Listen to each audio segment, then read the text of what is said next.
Bonjour chez vous, débutons cette journée avec ces news que je vous laisse découvrir dans le sommaire. Au sommaire de l'actualité sportive du 4 avril 2023. Tournoi de Montaigu 2023, deuxième journée. La Côte d'Ivoire affronte le Mexique. Sporama 2023. Le sport et la culture pour célébrer l'amitié ivoiro-québécoise. Malawi. Mario Marinica n'est plus sélectionneur. Semi-marathon de Berlin 2023.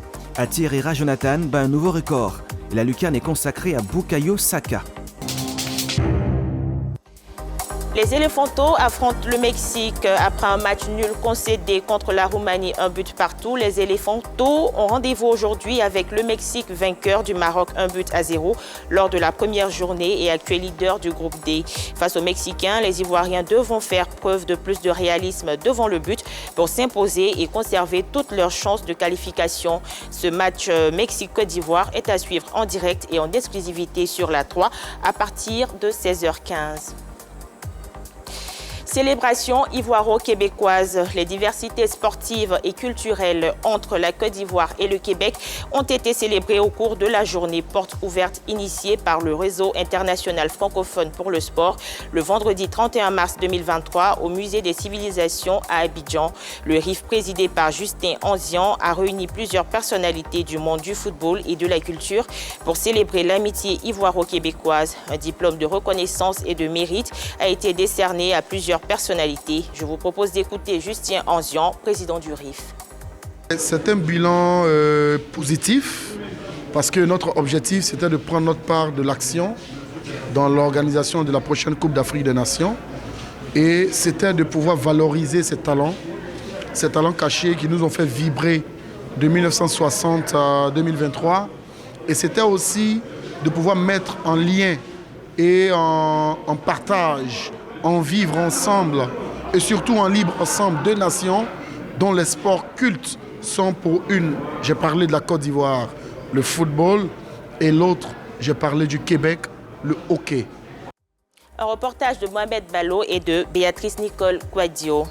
Le contrat du coach Marinica Mario non renouvelé. Mario Marinica n'est plus l'entraîneur du Malawi. La fédération malawite de football n'a pas souhaité renouveler son contrat. Un communiqué de l'instance affirme que, de commun accord, il a été convenu que Mario Marinica de ne pas entamer de négociations pour le renouvellement de son contrat lorsqu'il expirera le 30 avril 2023. Le technicien paye sans doute ses mauvais résultats lors des éliminatoires de la CAN 2023. Les Flames sont actuellement 3e du groupe D derrière l'Égypte 9 points et la Guinée 9 points.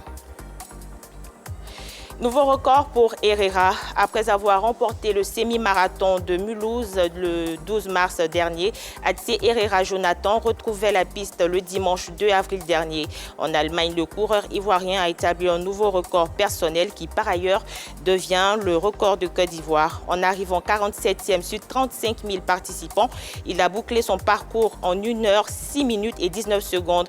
Un temps record qui efface le précédent réalisé en 1 heure 7 minutes et 10 secondes le 18 octobre 2020 lors du semi-marathon des championnats de Suisse. Milieu de terrain à Arsenal FC, Bukayo Saka est le sujet de notre lucarne.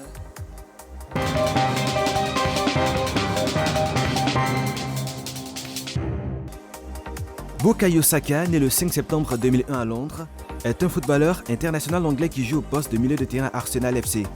Après avoir joué dans un premier temps à Watford, Bukayo Saka rejoint l'académie d'Arsenal et l'Inde à l'âge de 7 ans. Il gravit les échelons et signe son premier contrat professionnel avec Arsenal à l'âge de 17 ans. Le 1er janvier 2019, il fait ses débuts en Premier League à l'occasion de la 21e journée contre Fulham à l'Emirates Stadium, en remplaçant Alex Iwobi à la 83e minute. Il devient alors le premier joueur né en 2001 à jouer en Premier League à 17 ans, 3 mois et 27 jours. Le 19 septembre, sur la pelouse de l'Eintracht Francfort en Ligue d'Europa, Saka inscrit son premier but sous le maillot d'Arsenal. Il délivre également 2 passes décisives et est élu homme du match. Le 8 mai 2020, Saka est inclus dans le top 50 des meilleurs jeunes au niveau mondial par le site spécialisé de football talent Scout à la 9e place. Le 1er juillet 2020, Bukayo Saka signe une prolongation de contrat de longue durée avec Arsenal. 3 jours plus tard, il marque son premier but en Premier League contre Wolverhampton. Né de parents originaires du Nigeria, Bukayo Saka aurait pu choisir de jouer pour la sélection nationale des Super Eagles. Il a cependant toujours évolué avec l'équipe d'Angleterre. Merci pour votre attention. On se dit à bientôt pour d'autres informations. Au revoir.